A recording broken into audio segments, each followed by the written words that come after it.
If you need to add an image within the course, or create the link on your document that is only available on your device, you should upload the files into the system first. The Files and Uploads page allows to add images, audio files, and documents into the system for your future use within the course or just for sharing. All you need to do is find the file on your device and upload it. To get the link for sharing the file in the internet, for example for sending it in your emails, just click Web to copy the URL and send it to the receiver. You can lock your files for the internal use only.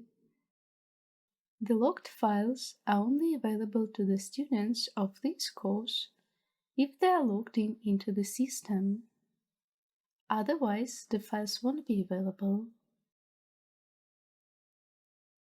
To use the file within the course, copy the studio URL by just clicking it. Now go to the unit where you want to create the link on your document or to add the image and use the editor tools.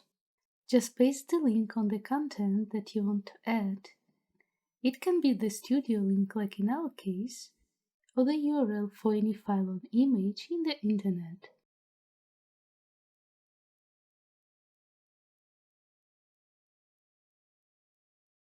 To add the image, you can also just drag it from your computer. It is handy, but not the best option if you prefer to keep the HTML code clear.